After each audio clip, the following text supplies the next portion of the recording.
that we seem to be following. It's a step up from what we're doing in church here, but it's still not the be all the end all. Prior to that, we were scientists. So it turned later day that it only became a few scientists who had access, and then they became shamans that went to different groups to raise those groups up, to tell them before religion, Thursday is this one's day, Friday is Oshun's day. When they, oh, sir, I don't know how to access the energy of love anymore. How do you do this to Oshun? You do that. They would start dictating like a priest because they understood the mind. They understood what I'm telling you right now, the mind, how it works. And they understood that these people no longer had access to that power. So by them saying it, dressed and adorned, it must be true. How do we know this? Because if goddamn TD Jake say it, it must be true. That's how niggas feel today. So niggas felt that way. It was just a shaman. But prior to that, we were scientists that knew ourselves. It was the priesthood. You get what I'm saying? There was still the dumb niggas. But these niggas made the world go round. And, you know, they drank beer and herded the sheep and, you know, got the straw, was down at the market. And then there was the people who went into the mystery system, who would be what we call the conscious people today. But the conscious people are trying to contemplate and do things with their same ignorant mind, their same slave mind. So they're coming up with the same religious results that they had in the first place. Just the names and the faces have changed. Very little progress. You know what I'm saying? Because if it was true progress, there would be no need for any fucking lecturers. And you know, I guess perhaps you may need it on a certain level, but we should see more graduates. You know what I'm saying? Right. And I really don't. I see people who feel that they know all the words, Hotep, Ashe, and all the rest of that, and felt that they have graduated based upon knowing all the words. Right. So, or they know all the outfits, they know all the food items to eat now, they know how to do their hair, they know all the lecturers in half the buzzword that the lecturers say, and then they say, I'm enlightened.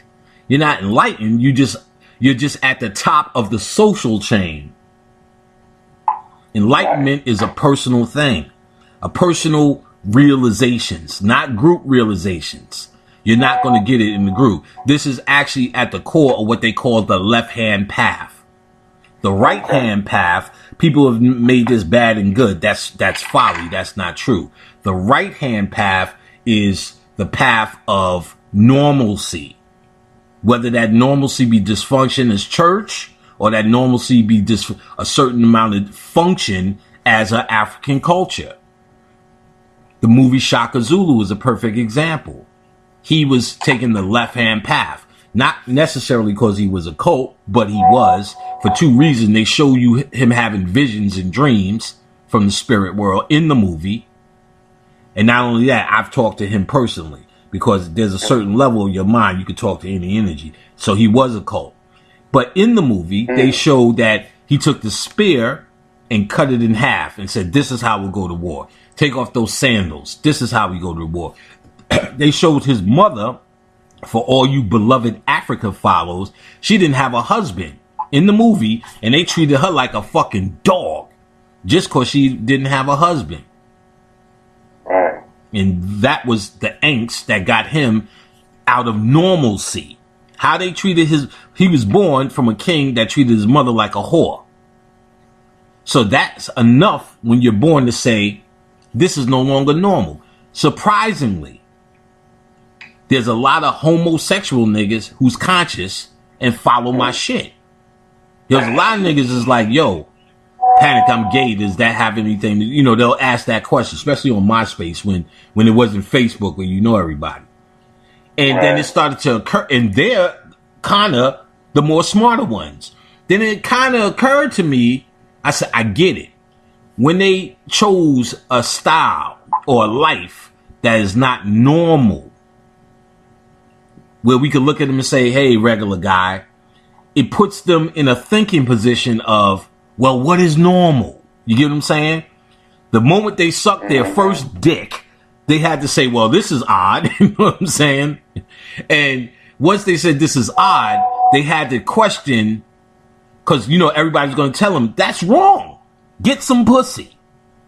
Right. So they had to then say, well, if I feel this way and people are telling me normal is getting some pussy, then they have to start questioning, well, in their mind at least, what is normal? So technically, the conscious man without dick or pussy is really supposed to be saying, well, what is normal? What is reality? You get what I'm saying? Not just I hate Jesus and the church ain't real, but what is reality? What is a TV? Am I watching it? What is the star shit? What is what we call black power, black movement? What is that? You're supposed to be questioning everything as you could, cause all you really did are talking about what you agreed to in your mind. And are you comfortable as a conscious person with your agreements? So a homo is going to be in a position to ask those questions based upon his homosexuality, based upon him feeling a certain kind of way that isn't normal naturally to him in his reality. You get what I'm saying? So he's going to question. Most black people do this and still look for normalcy. Well, I want to get into magic. I want to get into this so we can have a business, so black people can overcome some financial woe. So you into your consciousness to be a human, ultimately to be a human, crying about more black people need jobs. Nigga, that is slavery. You get what I'm saying? So we're talking about levels here. So the left-hand path is anyone who steps out the normal. Anyone who steps out the norm and questions what we call the right-hand path, normalcy. Whether that right-hand path be dysfunction, as in America, or function, as in what you're calling later-day Africa. And we don't use Africa as a reference. This whole fucking planet is ours. And niggas are all over it everywhere now. My motherfucking wife is from Denver. How the fuck did that happen? You know what I'm saying? And she's 100% nigga. Right. So we're from all over this place. I don't know why white people have tried to tie us just to the one continent, because if we tie us to one continent,